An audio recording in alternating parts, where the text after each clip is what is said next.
Hello children.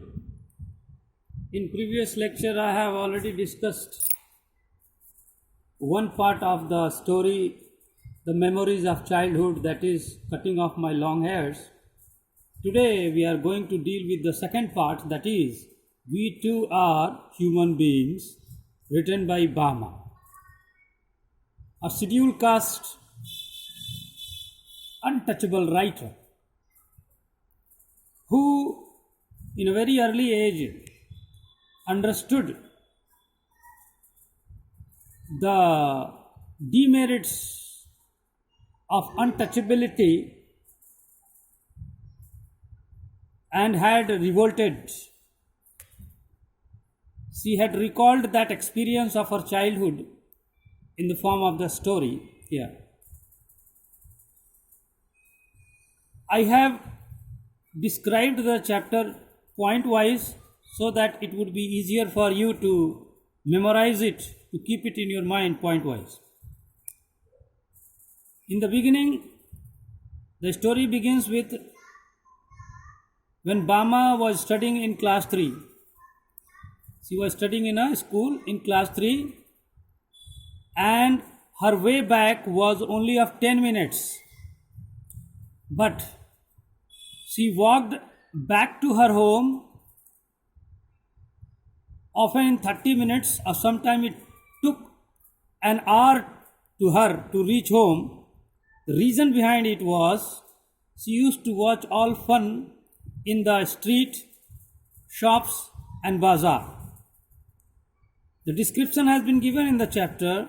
She used to see the roadside trees falling off, fruits from the trees. She noticed different types of fruit stalls, vegetable stalls.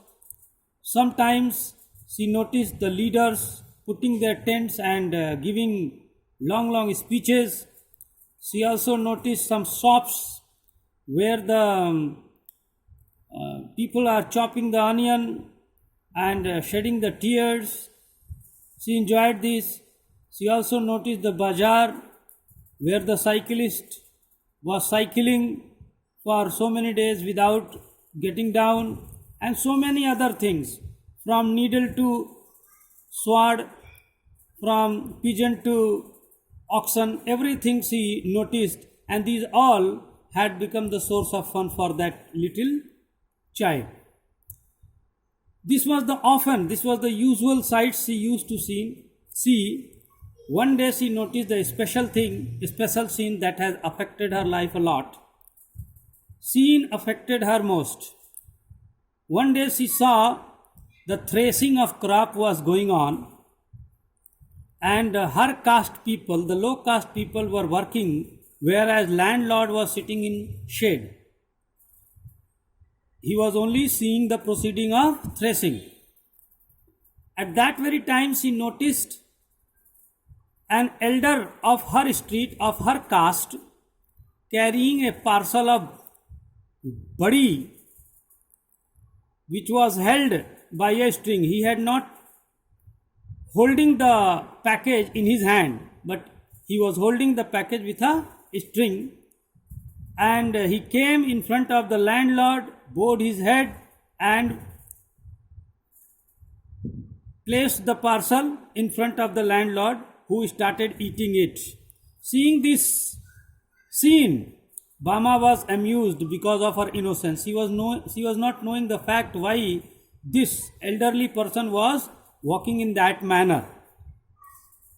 When she came back home, she met her brother Anna and she explained everything which she saw in a very amusement manner. Then her brother Anna had explained the reason why the elderly person was behaving in that manner.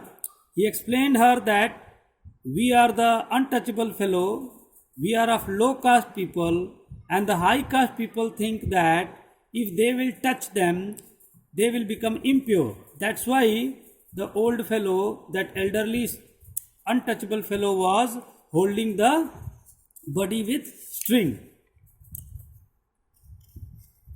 Listening these all things, Bama Bama's reaction on knowing the reality. When she come to know the reality, why the elderly person was behaving that manner, she really become very sad. She got a revolting thought into her mind. She thought that we too are human beings, and she wanted to go at once and touch all the buddies and teach him the lesson. She wanted her caste people to work for the landlords, get their wages, and forget about them. Then Anna expressed his own experience once he was returning from library when people met him and asked his name and they wanted to know about his street. By that they would come to know about his caste. After this experience, he suggested Bama that if she really wanted to get respect and honor from the people, she had to study very nicely. She had to learn. She had to develop the skills. She has to raise her importance and uplift themselves. Getting this suggestion and explanation by her brother, Bama's final action and its result was, she studied hard and stood first in class, and after that, many people who were not her friend earlier became her friend finally. Overall, this chapter shows that there is a great discrimination in the society between low caste people and high caste people. This chapter shows the glimpses of that society where such type of discriminations are existing and prevailing. I hope that you have understood the importance and the points of this chapter. Thank you. Have a nice day.